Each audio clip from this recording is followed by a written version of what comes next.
Quando o assunto é saúde, comportamento e cotidiano, você já sabe. A gente está falando do CCM Conecta. E estamos começando aqui mais um episódio especial com dois convidados aqui do Brain Congress 2024. Então estamos falando do Rio de Janeiro. Para falar sobre bipolaridade e criatividade, os nossos convidados de hoje são mais do que especiais. Eu estou aqui com o Dr. Elie Chagnon, que é professor titular de psiquiatria da UERJ, professor da pós-graduação em psiquiatria e saúde mental do Instituto de Psiquiatria da UFRJ. E o Dr. Ives Cavalcante Passos, que é professor do departamento de psiquiatria da Faculdade de Medicina da Universidade Federal do Rio Grande do Sul, a URGS, e professor permanente do programa de pós-graduação em psiquiatria e ciências do comportamento pela mesma instituição. Sejam muito bem-vindos. Obrigado pelo convite. Obrigado, Larissa. É um prazer estar aqui contigo, com a Elie também. Essa sinergia eu acho que vai gerar um bom episódio aqui para os nossos ouvintes. E aí, então, já começa o nosso bate-papo com uma pergunta talvez curiosa, né, para quem não sabe muito sobre o assunto. Existe uma correlação direta entre bipolaridade e alta criatividade? Direta não, né? Em primeiro lugar, as duas palavras rimam entre si, né? Bipolaridade e criatividade. Existe essa hipótese que se baseia muito no estudo de biografias de grandes artistas. Muitos deles, especialmente escritores, mas artistas de uma forma geral. Muitos deles cometeram suicídio, tiveram claramente episódios de depressão. Outros também tiveram episódios de mania ou hipomania. Aí se pensou, será que os bipolares são mais criativos? Será que transtorno bipolar está ligado à arte? Mas aí quando se estudou, assim, estudos científicos comparando pacientes com transtorno bipolar e pacientes com outros transtornos mentais e com pessoas normais, não se encontrou isso. O que se viu é que são mais criativas as pessoas que são familiares de bipolares, que têm transtorno ciclotímico, que é ligado ao transtorno bipolar, né, um transtorno bipolar atenuado, e pessoas que apresentam hipomania, sem um diagnóstico de transtorno bipolar. Esses sim se mostraram em estudos científicos mais criativos que pessoas com outros transtornos mentais e pessoas normais. A bipolaridade é uma doença muito heterogênea. Tem um bipolar tipo 1, que faz o episódio maníaco, faz o episódio depressivo. Comumente é a trajetória mais grave da doença. Nem sempre, mas comumente é a trajetória mais grave da doença. Esse perfil de paciente, às vezes, o deterioro é muito importante ao longo da vida, né? E alguns deles não conseguem se manter funcionais. Sobretudo nesse período mais dos séculos anteriores, antes da descoberta do lítio. Por outro lado, existem algumas formas da bipolaridade, como a bipolaridade tipo 2, a ciclotimia, que o paciente tem esses episódios hipomaníacos, que não geram um grande prejuízo do funcionamento social, ele muda o jeito de ser dele, quem está no trabalho nota que ele está mais esperto, que ele está mais ativo, que de repente trabalha mais, entrega mais, e acaba que esse tipo de característica, né, durante eventualmente um episódio de hipomania, a pessoa pode ficar mais produtiva, né? Então, eu acredito que é sempre difícil fazer estudo checando esse ângulo, né? Mas que esse perfil de paciente que não chega a ter, durante as crises, um grande prejuízo do funcionamento, né, que fazem hipomania, eles, em geral, digamos assim, acabam tendo uma produtividade maior do que o comum. Também tendo prejuízos em outros aspectos, mas focando na parte da produtividade e criatividade, ele acaba sendo um perfil que talvez seja mais esperto, digamos assim, do que quem não tem a hipomania, né?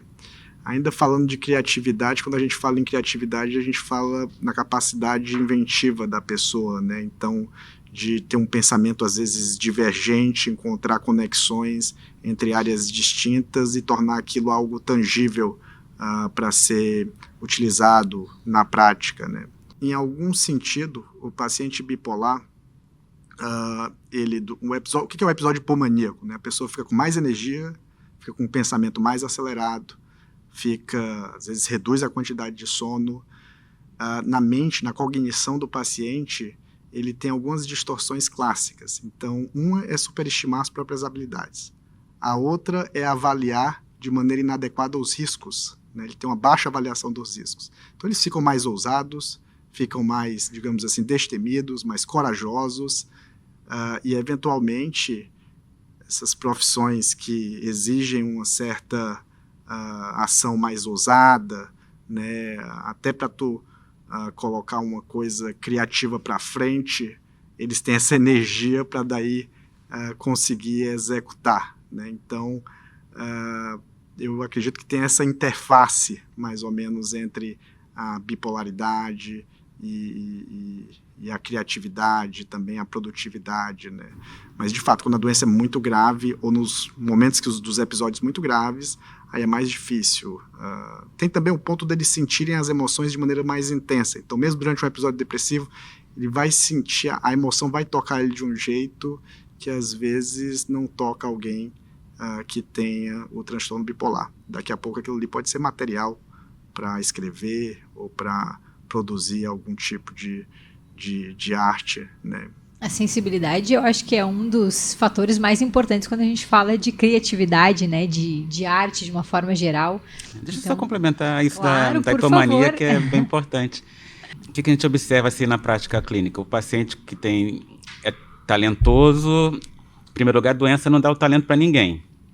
A pessoa não é um gênio porque tem transtorno bipolar, porque tem esquizofrenia ou porque tem qualquer doença.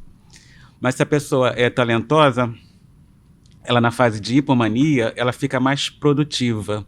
É como se o aumento da energia, como o professor Ilde falou, aumentasse a produção dela, ela associa mais ideias. Até a fuga de ideias, que é um sintoma patológico, é um processo criativo, é patológico, mas está criando associações novas, né, de ideias. Tem muitas rimas no pensamento ideofugal. A pessoa fica mais autoconfiante, se cansa menos e acaba produzindo mais se ela tem talento. Se ela tem talento, mas está em depressão, ela não produz nada. Até as vivências afetivas podem ser depois um tema para quando ela estiver em hipomania. E quando a pessoa está em mania, também não faz nada de bom. Não começa o que termina, faz 1000 coisas ao mesmo tempo, perde a crítica, faz 1000 coisas ruins, e acha que está tudo ótimo. Então, a hipomania basicamente é uma mania leve e uma mania, por definição, que não tem nenhum prejuízo. E, como eu disse, se a pessoa tem talento, a hipomania que é o momento da maior produtividade daquela pessoa. Perfeito. Vocês falaram aqui em alguns termos que são muito importantes quando a gente está falando de transtorno bipolar, né? Que é a questão do episódio depressivo, do episódio maníaco. E aí a mania, né? E a hipomania é um transtorno que lida com esses principais cenários, né? Então, ou a pessoa vai estar num ou vai estar no outro. Ou tem algum momento que ela não está em nenhum desses episódios e consegue ter vamos lá, entre muitas aspas, uma vida mais normal. Tem a experiência de eutimia, né? Que isso varia muito de paciente para paciente, né? A frequência dos episódios, a duração dos episódios é muito variável. Mas tem pessoas que ficam meses, anos normais, nem em mania, nem em depressão, até sem sintomas residuais, é o que se chama de eutimia. Então, como o Eli está comentando, né, tem o estágio da depressão, que é muito parecido com a depressão habitual que a gente vê descrito. O paciente fica com humor deprimido, culpa patológica, não dorme bem, tem alteração do apetite, e aí tem a hipomania e a mania. A diferença da mania e da hipomania é a intensidade, né? Então, a mania é bastante intenso, levando ao prejuízo social do paciente, leva à internação, às vezes é psicótica, né? Às vezes tem sintomas psicóticos também, e a hipomania não. A hipomania não gera esse prejuízo, o paciente fica funcional, ele muda o jeito de ser dele. E muitos até funcionam melhor na hipomania do que quando estão normais. Do que quando estão normais, né? E alguns ficam até um bom tempo eutímico. É claro que a doença é heterogênea, tem uns que têm um curso mais grave, hoje tem bastante tratamento. Se tu olha século XIX, começo do século XX, não tinha tratamento, essas pessoas ficavam bastante tempo durante um episódio desses de humor. Tem um outro tipo de episódio que a gente chama de episódio com características mistas, que aí é como se juntasse as duas coisas, né? Então tem sintomas depressivos, então o paciente está com humor deprimido, está de repente com pensamentos de culpa, mas ao mesmo tempo a mente está acelerada, o pensamento está rápido, está dormindo pouco, está irritado. Então a gente chama que aí tem características mistas, ou seja, um pouco de cada polo, Que é especialmente associado a suicídio, né? O episódio misto. Que é especialmente associado a suicídio. A prevalência é bem maior. E aí, quando a gente está falando, então, né, a gente começou a nossa conversa aqui, o doutor Eli já deu uma dica da onde surgiu essa associação, né? Então, tem umas personalidades que a gente pode considerar aí que foram alvo, entre aspas, dessa associação entre criatividade e bipolaridade? Posso citar, por exemplo, Vincent van Gogh, meu pintor favorito. Até o aniversário dele, né, 30 de março, é o Dia Mundial do Transtorno Bipolar, né? Não por acaso, foi escolhida a data do aniversário dele. Provavelmente sofria mesmo de transtorno bipolar. Ele tinha episódios depressivos graves, que ficava prostrado, não fazia nada, tentou suicídio algumas vezes e morreu. Tem alguma contestação hoje em dia, mas provavelmente cometeu suicídio mesmo. Episódios maníacos muito graves. Num deles ele cortou um pedaço da própria orelha, com muitos sintomas psicóticos. Mas tem alguns períodos que ele parecia estar em hipomania e ele tinha uma produtividade enorme. Por exemplo, numa carta para o irmão, para o Theo, ele conta de ter feito 70 quadros em 70 dias. Isso semanas antes de morrer ele fez esse relato. Uma coisa impressionante, né? Não só a quantidade, mas a qualidade. Sim, são quadros que valem hoje milhões de ele produzia mais de 1 milhão de euros por dia. Por dia, impressionante. Não chegou nunca a desfrutar Vendeu uma única dinheiro, uma né? única tela em vida.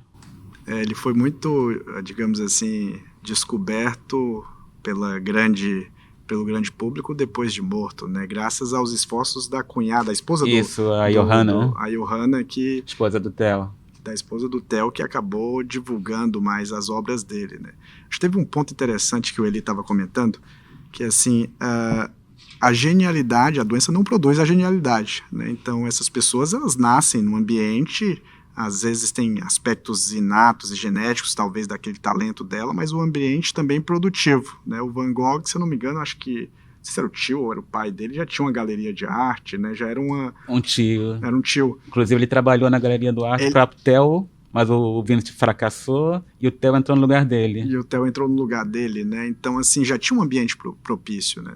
Tem um outro... Mas começou a pintar muito tarde, com 27 anos só. Só com 27 anos. E parece que dos 27 aos 37 ele pintou centenas. Mais de 800 telas. Centenas de telas. Sendo metade disso nos 2 últimos anos de vida. Mais de 400 telas em 2 anos. Em 2 anos. Justamente quando a doença piorou. A doença piorou quando ele cortou o pedaço da orelha, depois de brigar lá com o Paul Gauguin, na Casa Amarela, lá em Arles, no sul da França.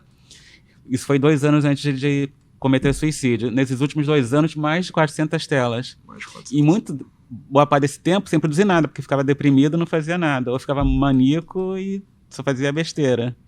Ou tentava suicídio e ainda sobrou tempo para fazer 400 telas, mais de 400. Ele era absolutamente genial. E a gente vê isso na trajetória de outras pessoas que possivelmente tinham bipolaridade, né? Agora a gente vai fazer um evento no sábado e aí a gente vai apresentar algumas obras do Tchaikovsky, né, que é outro que também suspeita-se que tinha bipolaridade.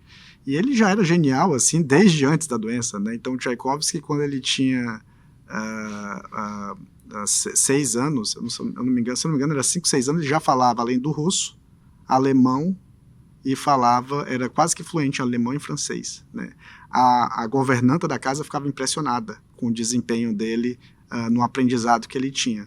Aí contrataram uma pessoa para ensinar música, para ele dar algumas aulas de leitura de partitura, e a professora, isso ele era criança, né? Com 3 anos de aula, a professora disse, puxa, mas ele já lê partitura como eu leio partitura, né? Então, assim, ali tu já tinha genialidade e a doença ainda não estava, digamos assim, manifesta, né? Então, é claro que a família dele já era uma família que gostava bastante de música, né? Do lado paterno tinha uma tradição militar, mas bastante envolvida na cultura, né? Do lado materno tinha, assim, bastante influência da música também.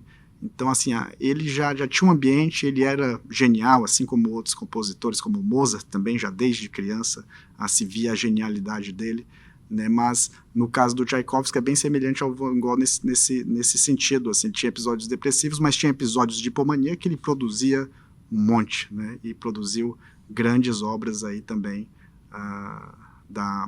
digamos, é o grande compositor russo, talvez, numa época que o cenário da música clássica era dominado pela Itália e a Alemanha, né? Então ele foi um grande compositor russo, né? O que eu acho que a doença dela é um combustível, né? Assim, basicamente a pessoa já é talentosa, já é genial, vem um episódio hipomaníaco desse, a pessoa tem uma energia descomunal, não só nas artes, como a gente está comentando, mas até no meio empresarial também, porque como ela trabalha muito, ela pensa rápido, ela ousa mais, né? Ousa mais.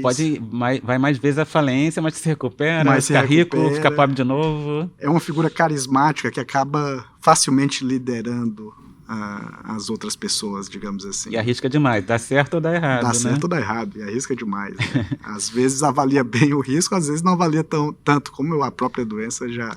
Talvez o mundo tenha caminhado para frente, não para melhor ou pior, mas o mundo sempre se modificou para uma ousadia, talvez, de muitos bipolares que se arriscaram, fizeram besteiras, fizeram coisas geniais e modificaram o mundo, né? E fizeram uma repercussão, eu acredito que sim, inclusive na política também, né? De repente, de ter feito inovações ou conseguido mobilizar multidões por ter esse aspecto enérgico, vezes, né? Como a Kay Jameson fala, tocado pelo fogo, né? De uma certa forma que a doença pode gerar, né? Ela tem um livro só sobre isso, né? Do transtorno bipolar o transtorno bipolar, transtorno de humor e criatividade, né? Sim, ok.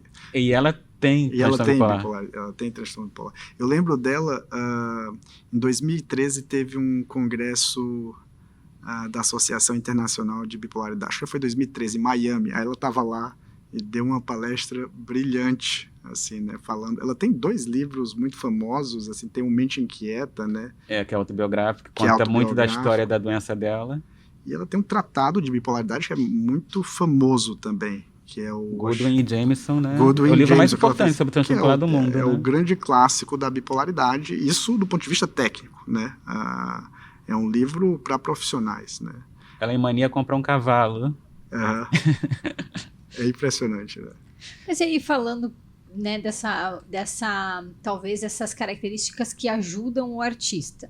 Mas qual é o desafio? Porque o transtorno bipolar, se ele não for tratado corretamente, ele pode levar a um final trágico, né? Então a gente tem aí muitos casos de suicídio, né, de pessoas com transtorno bipolar. É o transtorno mental mais associado a suicídio. Pois é, e aí como é que faz? Qual é o desafio quando a pessoa é artista, tem o transtorno, como que lida? Porque eu imagino que a grande maioria talvez não queira se tratar para talvez não obstruir, não criar um obstáculo nessa criatividade toda. Muitos pacientes com transtorno bipolar resistem ao tratamento por causa disso. Por exemplo, Kanye West, aquele rapper americano que já foi candidato a presidente dos Estados Unidos uma vez, vai ser de novo este ano, que fala 1000 besteiras, tem os delírios de grandeza, delírios místicos, e foi internado uma vez, inclusive algemado. Ele fala isso, que o remédio tirava a criatividade dele e o engordava. Aí uma vez já se referiu ao transtorno bipolar como um superpoder. E também usou uma outra expressão, aparece num álbum dele, sou bipolar, como é que é? É terrível. Uma frase que dizia que uma coisa que era ótima, mas também ao mesmo tempo era terrível. É terrível, mas é bom, alguma coisa do tipo, né? Agora eu não lembro exatamente como foi a frase. Aquele Stephen Fry, que é um múltiplo artista britânico, ator, roteirista, apresentador de programa de TV. Ele também demorou muitos anos para se tratar, porque ele achava que o talento dele era muito vindo da doença. Então é um desafio, assim, um paciente que chega nos nossos consultórios, que tem... É pobremente estudado, mas tem um outro estudo que fala que o lítio diminui a criatividade de pessoas com transtorno bipolar, não pessoas normais, só pessoas com transtorno bipolar. Então, a gente tem um paciente que seja artista, tem esse desafio, né? A gente não pode deixar de tratá-lo, porque é uma doença incapacitante, a pessoa fica incapacitada na depressão, na mania também, faz mil besteiras, taxa de suicídio altíssima. Então não vamos tratar para preservar a criatividade dele? Mas também é um problema, se ele é um profissional, e mesmo que não sendo profissional, ter criatividade é uma necessidade humana, né? Uns têm mais, outros menos, mas todo mundo gosta de fazer algo novo. Então, teoricamente, teria que encontrar o ponto certo, né? Onde a gente consegue tratar direito a doença, sem prejudicar a produção artística, sem prejudicar a criatividade. Não sei se existe esse ponto certo. Porque o ideal, a gente aprende, né, na literatura científica, que o objetivo é deixar o paciente sem sintoma algum, não ficar em sintomas residuais. Não é só ficar fora da mania ou da depressão, tem que ficar totalmente eutímico, não pode ficar nem um pouquinho em sintoma de mania ou depressão, porque se ficam sintomas residuais, aumenta o risco de um novo episódio. Mas será que deixando o paciente sem sintoma nenhum, como é que vai ficar a criatividade dele, né? Essa é uma ótima pergunta, Larissa. O transtorno bipolar, talvez das doenças médicas, é uma das que é mais difícil o paciente conseguir perceber e encarar aquilo ali como doença, né? Sobretudo essa parte da hipomania e da mania, né? Então, eles muitas vezes têm um baixo insight, né? Então, mesmo pacientes que são psiquiatras não conseguem muitas vezes perceber a doença, né? Então, mesmo quem tem o conhecimento técnico da área tem dificuldade, às vezes, de perceber, né? Um paciente que é psiquiatra e, ao mesmo tempo, tem transtorno bipolar. A própria Kay Jameson, que era psicóloga, ela durante anos brigou com o uso do lítio, né? E tinha uma dificuldade em assumir o próprio diagnóstico. Bom, dito isso... Só complementar. Claro.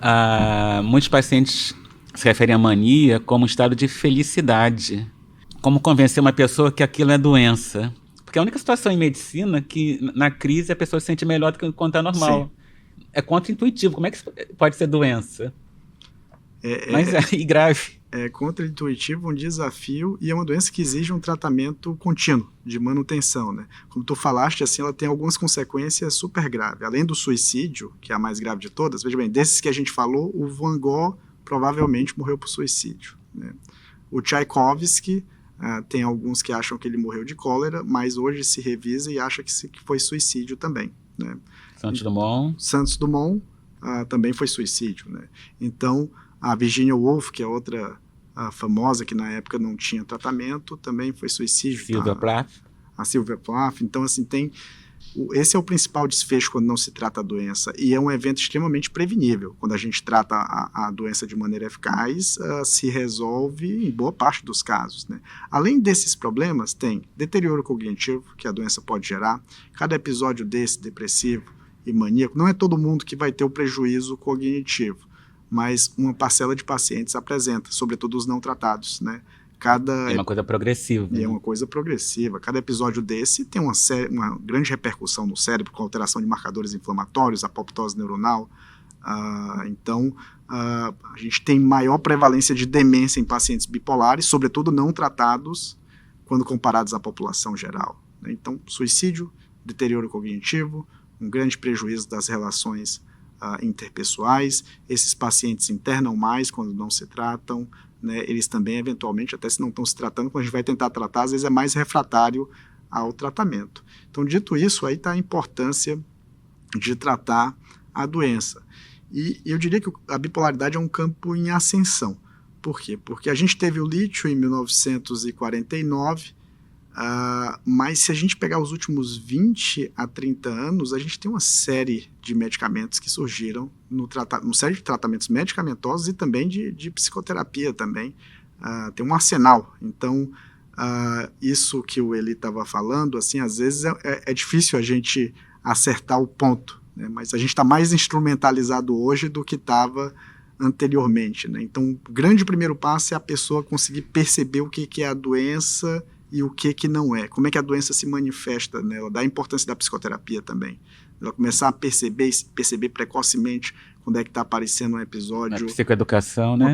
E para a família também, né? E para a família também, porque às vezes a pessoa não percebe, né? Às vezes quem vai perceber é a família. Por mais que a pessoa tenha um conhecimento técnico da área, às vezes ela não percebe. Ela precisa do familiar e muitas vezes a gente orienta os familiares. Não, mas deve ser ótimo estar em mania. Sim. A pessoa se sente muito bem, né? Não por acaso que as pessoas usam cocaína para ter esse efeito, para ficarem assim.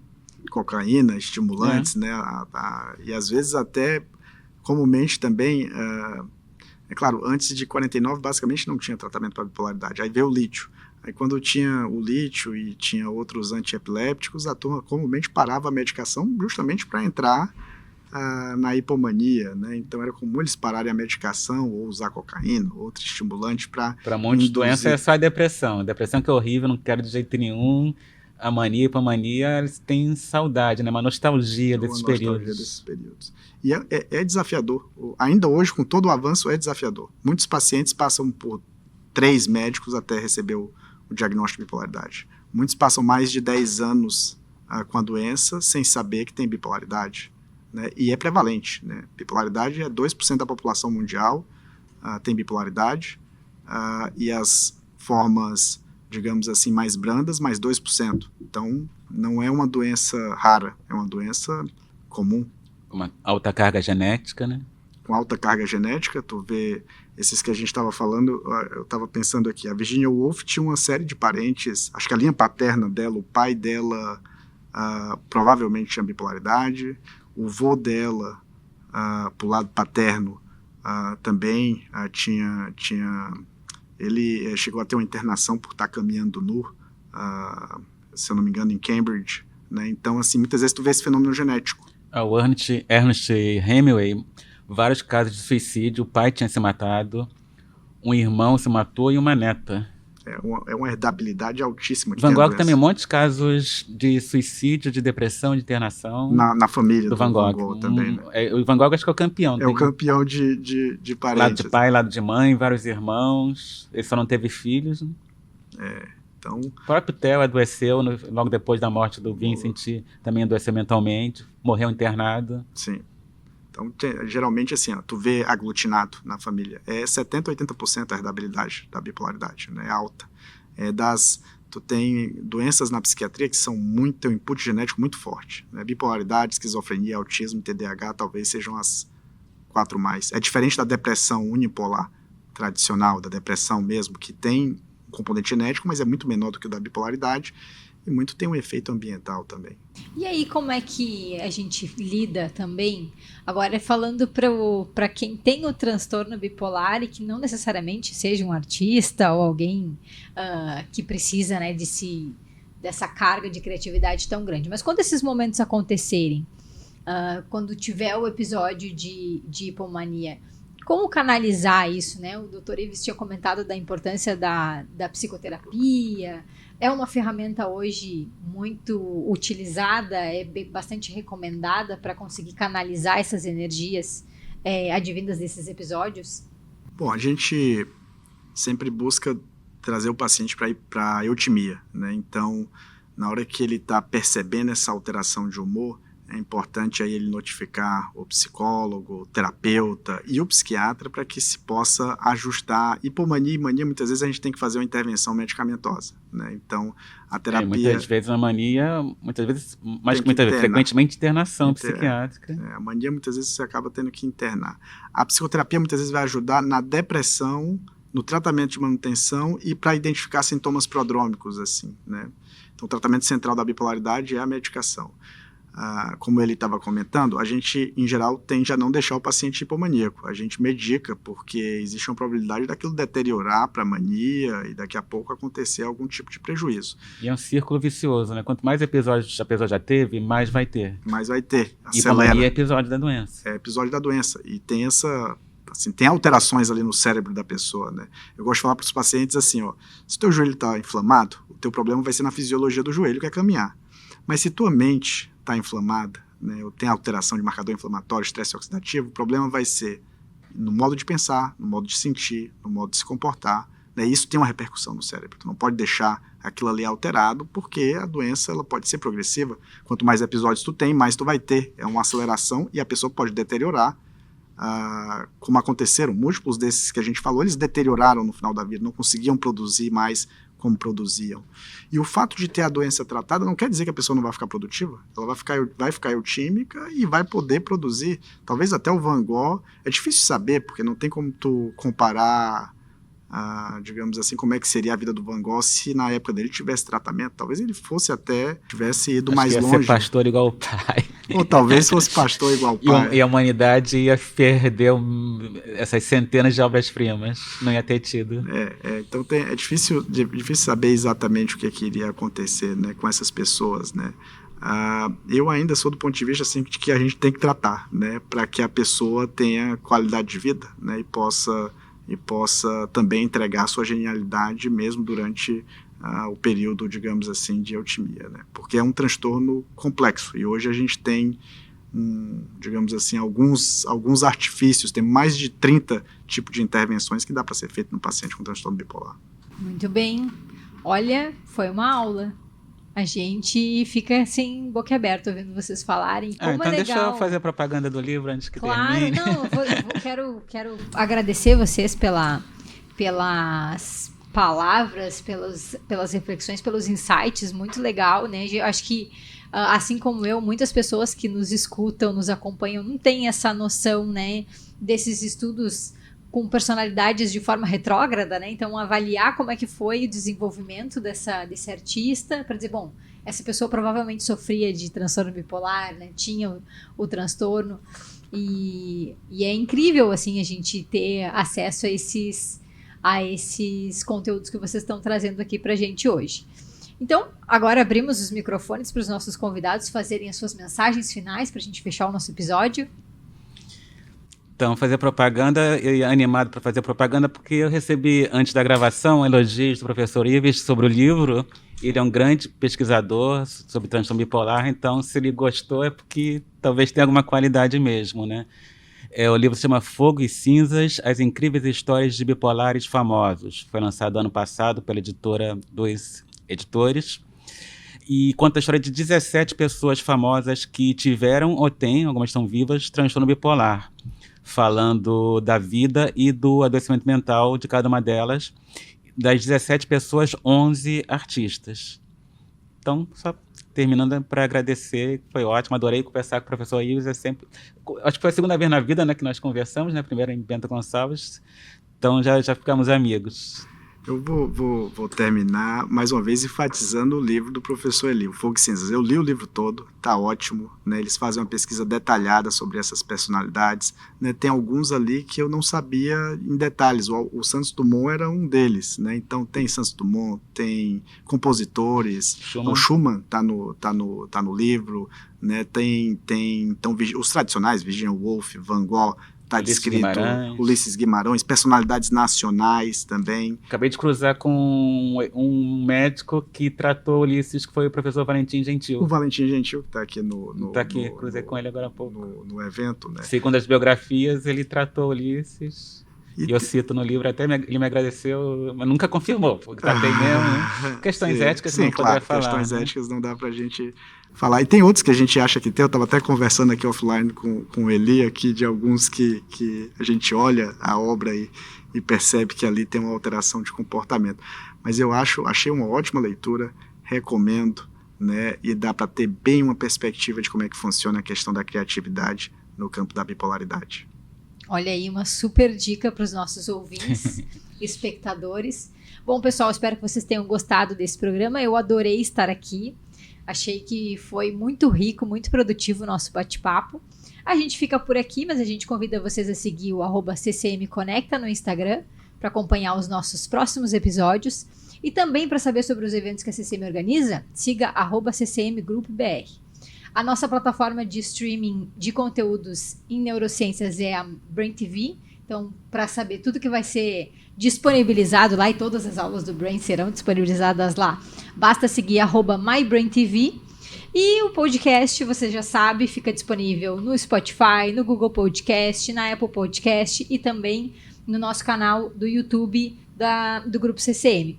A gente fica por aqui e até a próxima.